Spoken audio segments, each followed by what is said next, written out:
지금의 집값은 정상이 아닙니다. 거품이죠. 정상 가격으로 돌려놔야죠. 그게 맞는 거고 그게 정의 아니에요? 정상적인 가격, 부동산 거품, 부동산에 관심이 아무리 없는 분들도 이 두 단어는 익숙하시죠? 누구나 온라인상에서 이런 글들을 쉽게 볼 수 있습니다. 지금 부동산 가격 정상으로 생각하시는 분, 집값이 정상이 아닌 것 같은데요. 44년 된 아파트 값이 28억이 말이 되냐? 쉬지 않고 일해도 작은 빌라 하나 사는데 10년 걸리는 게 말이 되는지, 이런 얘기 수도 없이 들으셨죠. 시멘트 덩어리 몇십억 주고 구매할 마음 전혀 없다. 이렇게 정상이 아니다, 집값이 정상이 아니다 라고 생각하시는 분들이 많아요. 그리고 이 거품이란 단어, 부동산 거품, 유튜브에 수도 없이 많습니다. 부동산 거품 터진다, 부동산 거품 꼭대기 신호 3가지 모두 나왔다. 업로드 일자가 1년 전이죠. 유튜브에 1년 전이라고 표시되는 거는 1년에서 2년 사이예요. 그러니까 1년 전일 수도 있고 2년 전일 수도 있고 그 사이일 수도 있어요. 1, 2년 전에 이분은 부동산이 꼭대기다 라고 말씀을 하셨는데, 지난 2년간 집값의 변화는 여기 있는 모든 분들이 아실 거고요. 마찬가지죠. 거품이 빠진다, 일본 부동산 버블이 한국에도 상륙하여 한국도 거품이 터진다. 이건 2년 전이니까 2에서 3년 전입니다. 여러분, 3년 전의 집값은 천국이었어요. 정말 천국이었습니다. 지금 생각하면. 유튜버들 뿐만 아니라 공영방송인 KBS에서도 심각하게 이 문제를 다루고 있는데, 아파트 거품 200조, 집값 전쟁, 절규하는 사람들, 거품이 200조다, 심각하다, 이런 방송인 것 같죠? 근데 이게 뭐지? 잘 보니까 2005예요. 2005년?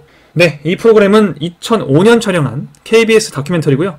2005년 8월 7일 방송된 다큐멘터리네요. 어찌나 지금 나오는 얘기와 똑같은지 처음 딱 보면 꼭 요즘 찍은 방송 아닌가 싶어요. 자, 이때도 거품이란 얘기를 했습니다. 이 거품이란 소리를 여러분들이 너무나 많이 들을 수밖에 없었던 이유는 2005년부터 이 얘기를 했기 때문이에요. 그럼 이전에도 했죠. 제가 지금 40년을 조금 못 살았는데, 제가 기억하는 순간부터 부동산 거품이란 얘기를 안 했던 적은 없었습니다. 항상 이 얘기를 했었어요. 여러분도 아마 평생 동안 이 단어를 듣고 사신 거예요. 평생 동안 대한민국은 똑같은 고민을 하고 있다, 똑같은 단어를 쓰고 있다. 이 방송에서 얘기했던 거품을 한번 보면, 잠실 주공 36평이 12억. 5년 전 2000년에는 3억이었던 게 2005년 5년 만에 12억이 된 거예요. 4배. 이런 생각이 들겠어요, 안 들겠어요? 들겠죠. 거품이다라는 생각이 들죠. 분당 파크뷰가 4억에서 13억. 3배, 4배 되죠, 이것도. 당연히 거품이라는 생각이 들 수밖에 없죠. 일단은. 이런 현상을 두고, 이런 현상을 보고 방송에 나온 전문가는 지금 현상에 대해서는 잘못하면 나라가 망하지 않나, 이런 생각이 들어요. 다행히 지금 16년이 지났지만 나라는 망하지 않았죠. 자, 이 얘기도 요즘 되게 많이 하는 얘기죠. 이러다가 나라가 망한다. 경제 전문가 119명을 여론조사를 했더니 이 119명 중에 86.6%, 압도적인 전문가들이 부동산에 거품이 있다. 1년을 전후로 해서 거품이 소멸될 것이다. 이때가 05년도였으니까 06년도, 07년도쯤에는 거품이 소멸될 것이다. 즉 부동산이 폭락할 것이다 라고 예상을 했어요. 그럼 얘네가 13억이었던 게 거품이 쭉 빠져서 이 가격으로 돌아갔느냐? 절대로 그런 일은 없었고요. 지금 이때 12억이라고 해서 심각한 거품이다라고 했던 잠실 주공 36평은 지금 25억 7천만 원, 약 26억 원의 실거래가를 형성을 하고 있습니다. 이때보다도 2배 이상이 높아요. 13억이어서 거품이 심각하다고 했던 분당 파크뷰 54평은 지금 21억 1천만 원입니다. 이게 어떻게 된 일이야? 분명히 거품이 1년 전후에서 폭발한다고 했는데, 이때 집 가지고 있는 사람들은 지금 12억에서 26억이 돼버렸으니 이게 어떻게 된 거야? 도대체 왜 거품은 꺼지지 않는 걸까? 그럼 거품이 꺼져야 될 것 같은데 왜 정상적인 가격으로 돌아가지 않는 거지? 정상적인 가격. 단지 나는 정상적인 가격으로 돌아가길 원할 뿐인데 왜 그게 안 될까? 지금부터라도 언젠가는 이 거품이 꺼져버리고 정상적인 가격, 우리가 생각하는 정상적인 가격으로 돌아갈 수 있을 것인가에 대해서 오늘 말씀을 드려볼까 합니다. 좋아요 한번 눌러주시고 영상 끝까지 시청해주세요. 좋아요 누르시면 여러분 집값 그래프 이렇게.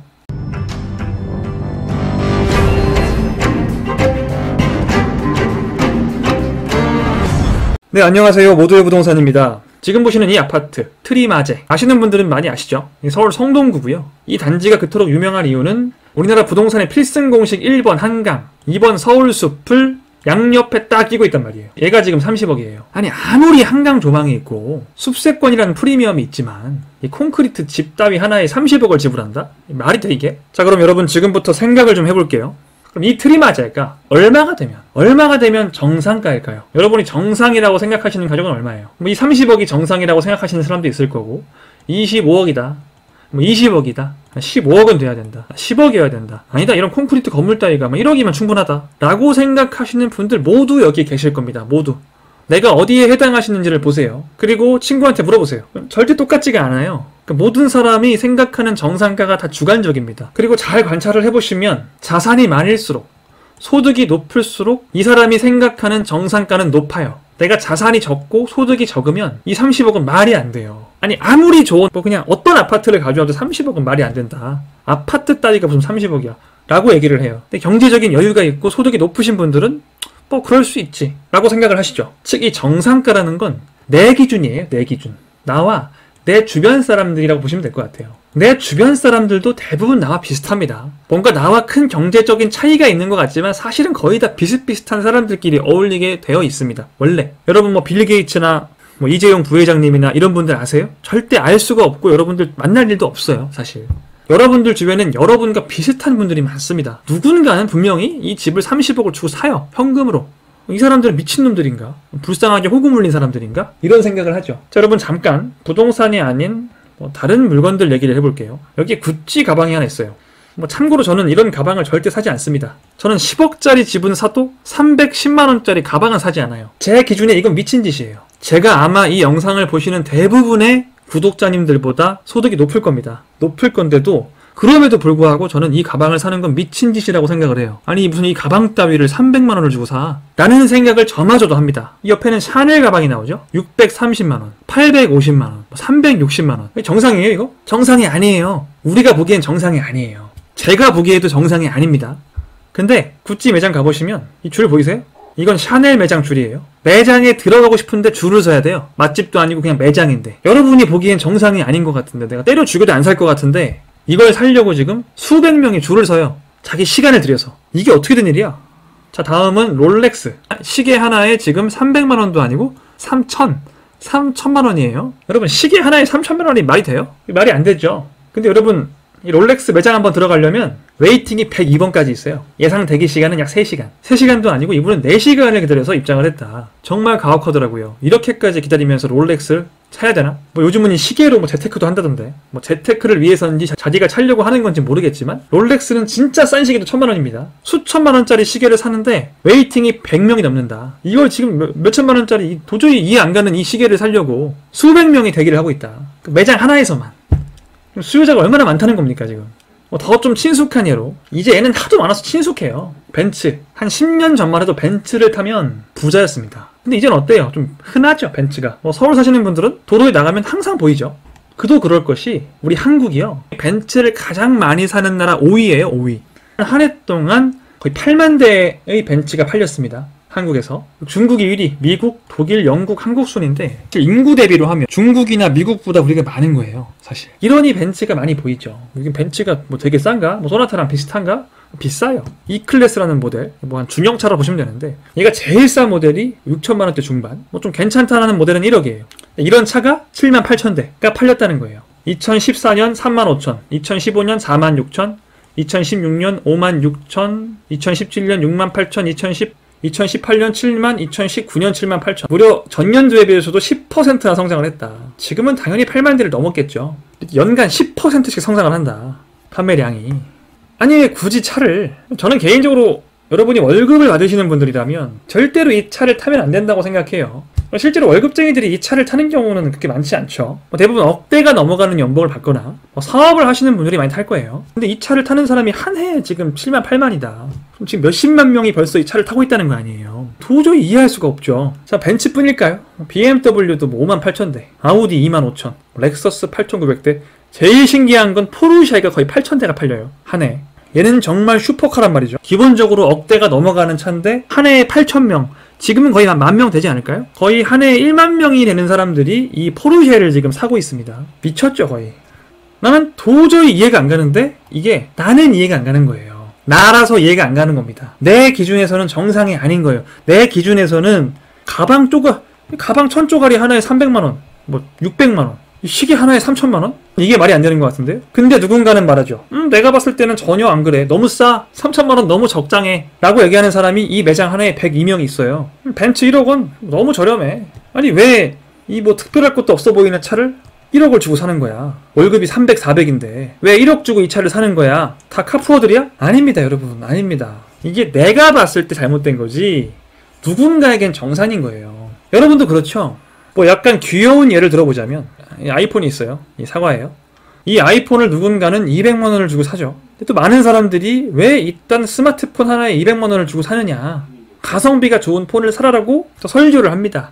이분들은 이 200만 원이 아무것도 아닌 거예요. 그냥 이게 꼭 돈을 더 많이 버는 게 아니에요. 꼭 이 폰을 쓰는 사람들이 돈이 많은 건 아니지만 이 사람이 봤을 때는 200만 원이 적당한 거예요. 어떤 사람이 봤을 때는 이게 정상이 아닌 거죠. 폰 하나에 200원 말이 안 되지. 비슷한 스펙의 폰을 100에 파는데 사과 그림 하나 있다고 200은 이건 말이 안 돼 라고 생각하시는 분들도 있지만 그게 아니라는 거예요. 그러니까 이분들이 봤을 때는 비정상이고 이분들이 봤을 때는 지극히 정상인 거예요. 이 가방도, 시계도, 차도 누군가가 보기엔 정상이고 그 사람들이 생각보다 엄청나게 많다. 이걸 정상이라고 생각하는 사람들은 엄청나게 많아요. 한도 끝도 없이 많습니다. 여러분들이 생각하시는 거 이상으로 많다는 거예요. 여러분은 그렇지 않고 여러분 주위에는 없는 거죠. 다만 하지만 여러분이 보지 못하는, 여러분이 사는 세계와 다른 세계에 엄청나게 많이 있다. 이 트리마제를 30억을 주고 사는 사람도 많이 있는 거예요. 계속 거래가 있단 말이에요. 지금 뭐 이 트리마제만 그렇습니까? 그 위에 뭐 아크로 서울 포레스트, 뭐 갤러리아 다 마찬가지입니다. 그 밑에는 압구정인데 압구정에는 뭐 더 비싼 주택들이 많이 있죠. 그 주택들을 30억, 압구정은 뭐 50억, 60억을 주고도 현금으로 매수를 한다는 거예요. 이 사람들은 이게 적당한 가격이라고 생각을 했으니까 매수를 했겠죠. 이 사람들은. 여러분, 정상, 비정상 이런 건 없어요. 이런 단어를 쓴다는 것 자체가 투자와는 거리가 굉장히 먼 사람이에요. 그러니까 투자를 하시는 분들은 정상, 비정상 이런 용어를 쓰지 않습니다. 가격이 올랐다, 내렸다는 있어도 지금 오른 가격이 정상이냐? 사실은 다 정상이죠. 사실은 비정상이라는 건 없어요. 그러니까 가격을 일부러 허위로 올리는 건 그건 비정상이죠. 뭐 자전거래를 했다, 일부러 시세를 올리려고, 그런 건 비정상입니다. 근데 매물의 99.99%는 다 정상적으로 거래가 돼요. 이것도 이상한 종교에 빠져서 뭐 지금 거래되는 대부분의 부동산이 자전거래다라고 생각하시는 분들도 있던데, 그렇게 생각하신다면 지금 사이비 종교에 빠져 계신 거니까 빨리 탈출하셔야 됩니다. 빨리. 뭐 신천지나 뭐 영생교 이런 거 있잖아요. 그런 종교에 빠진 사람과 같은 상태인 거예요. 빨리 나오셔야 됩니다. 문제는 여기에 빠지신 분들은 좀처럼 나오시려고 생각을 하지 못해요. 제가 그냥 허공에다가 하는 얘기일 수도 있는데 빨리 나오시기 바랍니다. 어쨌든 정상적으로 거래된 모든 주택은 사실 정상인 거죠. 누군가는 그 주택에 그만큼의 가치를 지불을 하고 이 주택을 산 거 아니에요. 얘를 30억을 주고 샀다고요. 수년 동안 많은 사람들이. 여러분, 현금으로 30억을 주고 사는 사람과 주택을 한 번도 사보지 않은 여러분과 누가 더 이 투자에 대해서 많이 알 것 같아요? 여러분이 주택을 한 번도 사보지 않은 무주택자인데 더 많이 알 것 같아요? 경험을 한 번도 해본 적이 없는데? 여러분, 보통은 어떤 분야에 대해서 경험을 여러 번 해본 사람이 경험을 한 번도 안 해본 사람보다를 더 잘 압니다. 이분들은 여러분들이 걱정하시는 영끌 30대 이런 분들이 아니에요. 현금을 30억을 주고 사는 사람들은 재산이 뭐 최소 100억에서 뭐 500억, 1000억 정도가 있으신 분들이 이렇게 하는 겁니다. 이런 분들이 얼마나 많다고. 많아요. 여러분, 이 기사 보셨나요 혹시? 2021년을 기점으로 억대 연봉자가 100만 명을 넘는다고 합니다. 근로자가 총 2천만 명인데요. 이 중에 100만 명이 억대 연봉자라는 거예요. 그러니까 사업자 이런 거 빼고, 진짜 돈 많이 버는 사람들 빼고 월급쟁이, 우리가 소위 얘기하는 돈 많이 못 버는 월급쟁이만 해도 그 중에 100만 명, 그러니까 20명 중에 한 명이죠. 전체의 5%. 20명 중에 한 명씩은 월급쟁인데도 억대 연봉이다. 그러면 억대 연봉이 100만 명인데 이 벤츠가 7만 대, 8만 대 팔리는 게 그렇게 이상한 일인가요? 그렇게 뭐 이상한 일은 아닌 것 같아요. 물론 1억 번다고 해서 벤츠 타면 안 돼요. 무슨 1억 정도 번다고 벤츠를 타요. 이 차는 내 월급, 한 달 월급 정도로 사는 거예요. 이 차에 대한 얘기도 언제 한번 하고 싶은데, 요즘 보니까 연봉별 어떤 차를 타야 되냐, 이런 얘기를 하더라고요, 유튜버들이. 부동산 유튜버로서 한번 얘기하고 싶은 부분인데, 원하시는 분들이 많이 있으면 좀 해볼게요. 댓글 달아주시고. 여러분, 이제 1억 버는 게 특별한 일이 아니에요. 그냥 보통 사람이에요. 내 연봉이 1억이 안 된다고 해서 1억 버는 게 뭐 이상한 일이 아닌 거예요. 그냥 일반적인 사람이 1억을 법니다, 요즘은. 근데 내가 보기엔 1억 버는 건 어때요?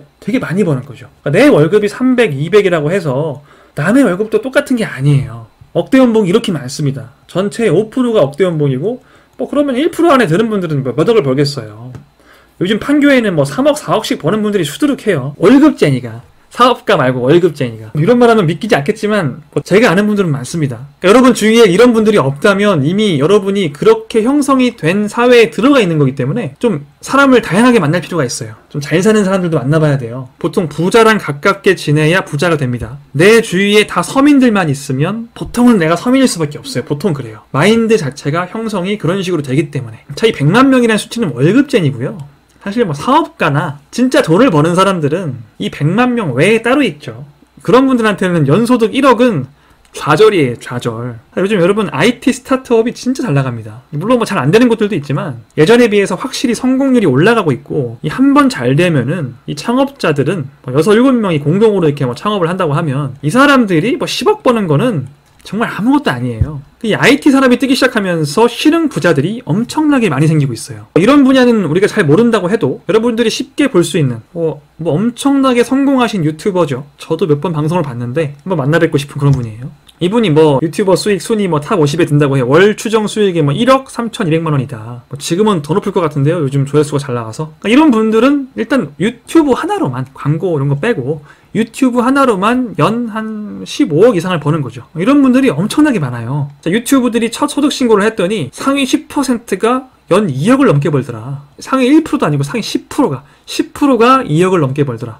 여러분, 유튜버들이 생각보다 돈 많이 법니다. 그리고 이 유튜버들보다 훨씬 많이 버는 게 또 이 아프리카 BJ들. 자, 이분은 2달 만에 12억 원어치의 별풍선을 받았다고 해요. 미쳤죠? 이 정상인이에요? 회장이라는 사람? 이 상황은 아무도 이해가 안 가는데 정말 극단적인 예지만 이 회장님께는 이게 말이 되는 건가 봐요. 또 다른 예를 볼까요? 이 주부님께서는 42살이신데 연봉 1억 파일럿 남편보다 더 잘 번다고 합니다. 월 5천 번다고 해요. 그럼 연소득 6억이네, 6억. 이분이 스마트 스토어, 그러니까 인터넷으로 쇼핑몰을 한다.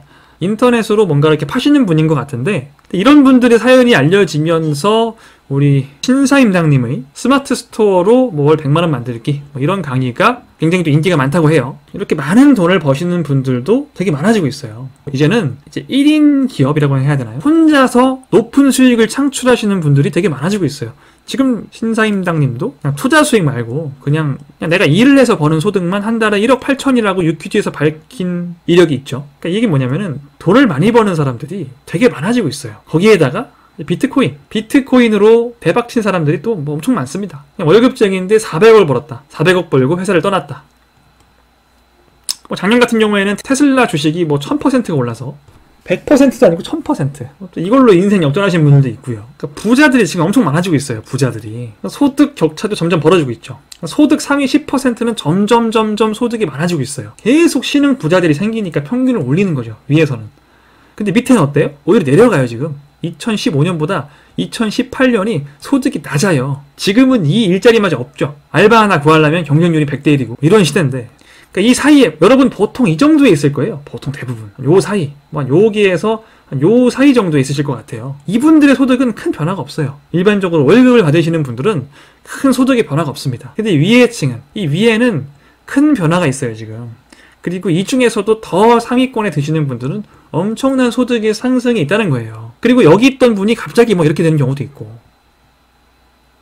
저 같은 경우도 그런 경우입니다. 예를 들어서 저 같은 경우에는 한 이쯤 있던 사람이에요. 이쯤. 어떻게 여기까지 올라오게 됐는지는 나중에 한번 제가 카메라를 이용해서 영상을 찍을 때 말씀 한번 드릴게요.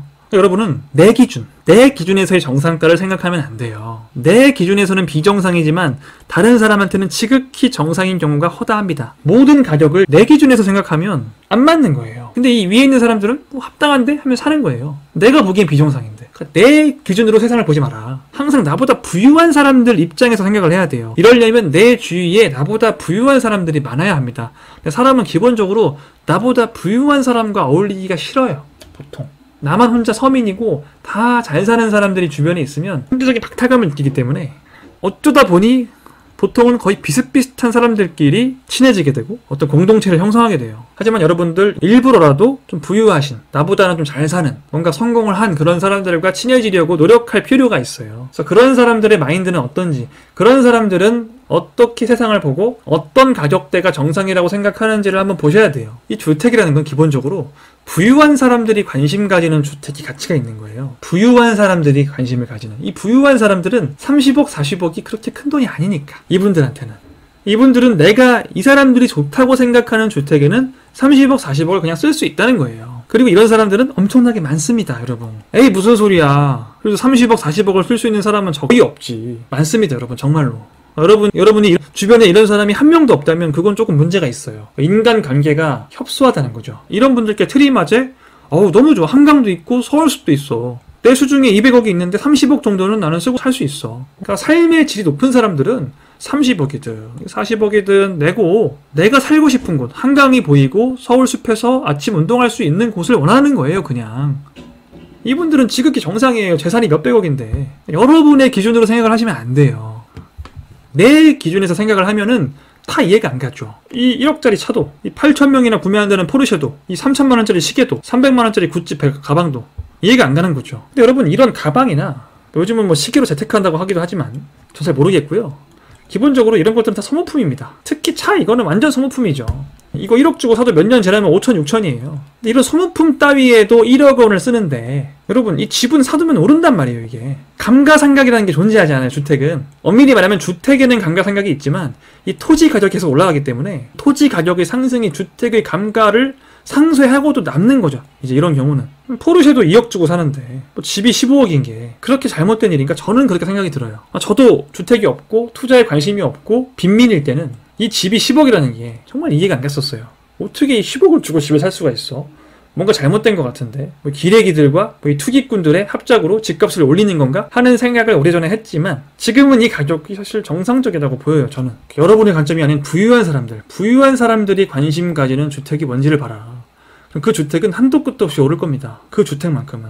저는 참고로 모든 주택이 앞으로 영원히 올라갈 거다라고 생각하지 않습니다. 저는 초양극화의 시대가 온다라는 것을 말씀드린 사람이에요. 그러니까 양극화된다는 거죠. 이 영상도 안 보신 분은 위에 클릭하셔서 한번 보고 오시고, 여러분, 그럼 초양극화의 시대가 오는데 어쩌라는 거냐. 내가 부유한 사람들 입장에서 생각을 해봤는데 그래, 맞아. 30억짜리 주택, 20억짜리 주택, 이 사람들한테는 아무것도 아니야. 알겠어. 나는 마인드는 바꿨지만 이런 주택을 살 수가 없어. 이 부유한 사람들이 원하는 주택을 살 수가 없어. 부유한 사람들이 관심 가지는 주택, 그 주택이 앞으로도 가치 있다는 건 알겠는데 나는 그 주택을 살 수가 없어. 라고 한다면 여러분들은 이런 주택을 투자해야만 합니다. 여러분들은 지금 부유한 사람들이 관심 가질 집은 살 수가 없어요. 지금은.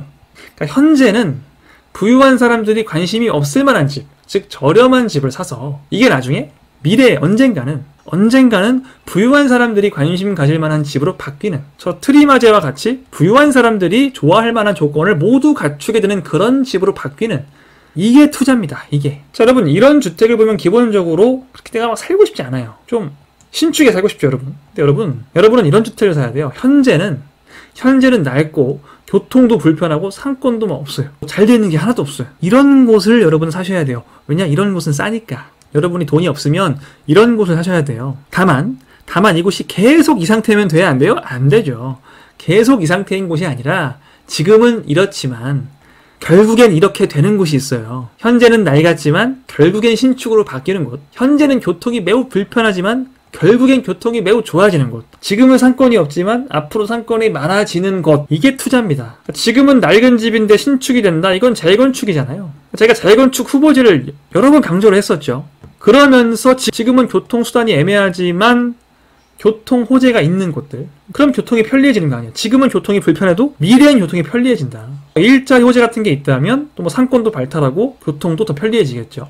이런 어떤 입지의 호재가 있으면서 뭐 교통이나 일자리 등의 호재가 있으면서 또 이 주택이 현재는 지저분한 이런 구축인데 신축이 되는, 즉 재건축이 되는 그런 곳들. 현재는 딱 가서 보면 살고 싶지가 않아요. 이런 곳들은 중산층 이상은 잘 안 봐요. 저처럼 투자 마인드가 있는 사람들은 보는데 본능적으로 내가 살 집을 구하시는 분들은 안 보죠. 이런 곳을 보지 않습니다. 싸요. 뭐 3억, 4억, 뭐 저렴한 곳은 2억에도 산단 말이에요. 이런 곳들이 교통도 좋아지고 재건축도 되면서 신축의 교통이 편리한 중산층 이상이 살만한 아파트로 바뀐단 말이에요. 그러면서 이게 10억, 15억이 되는 게 흔하게 있는 일입니다. 근데 아무래도 여러분들은 본능적으로 이런 주택을 보면 들어가 살고 싶지가 않아요. 그래서 싫어하죠. 그래서 되게 입지가 애매한 곳에 구축을 사죠. 굉장히 애매한 입지에 그냥 재건축도 안 되고 앞으로 뭐 지하철도 안 들어오고 아무것도 변화가 없는 그냥 구축을 사요. 그냥 집값 자체가 뭐 엄청 올라가기 바라면서. 이건 좀 한계가 있어요. 오늘 제 얘기를 쭉 들으셨다면 항상 나보다 부유한 사람들이 어떤 주택을 좋아할까? 애매한 입지에 있는 변화 없는 구축은 부유한 사람들은 절대 좋아하지 않습니다. 그냥 나 같은 서민들끼리 주고 팔고 사고 팔고 하는 것 뿐이지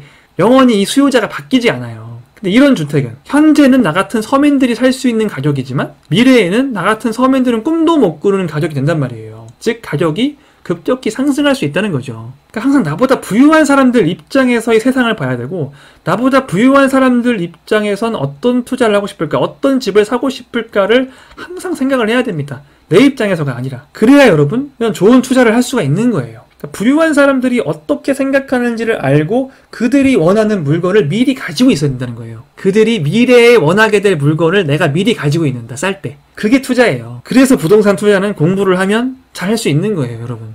여러분이 2억, 3억이 있어도 이 좋은 투자를 할 수가 있어요. 좀 낡은 집에 살면서 교통 불편하게 다니고 쇼핑은 멀리 가서 하고 이런 생활을 감수한다면. 근데 이런 마인드를 가지지 못하고 계속 집값은 정상이 아니야, 거품이야, 정상 가격으로 돌아가야 돼, 이런 생각만 하고 있으면 아무것도 바뀌는 게 없습니다. 수십 년 전부터 이런 생각으로 계속 살아오신 분들은 이제는 깨달을 때가 됐다. 자, 뭐 얘기가 길었는데 오늘 제가 드리고 싶은 말씀은 뭐냐면 정상적인 집값은 없다. 집값이 너무 비싼 건 맞아요. 지금 너무 비싼 건 맞는데 거품 이런 게 아니에요. 돈을 많이 버는 사람들이 많아졌다는 거고 그 돈을 주고라도 집을 사야겠다는 수요가 많다는 거예요. 그 수요가 뭐 적어질 수도 있어요. 국제적인 금융위기가 오고 하면 당연히 줄어들겠죠. 그럼 그건 그때 가서 대처를 해야 돼요. 언젠가 그 금융위기가 올 거야. 언젠간 금리가 폭등할지도 몰라. 언젠간 화폐를 개혁해서 화폐를 더 이상 찍어내지 않을지도 몰라.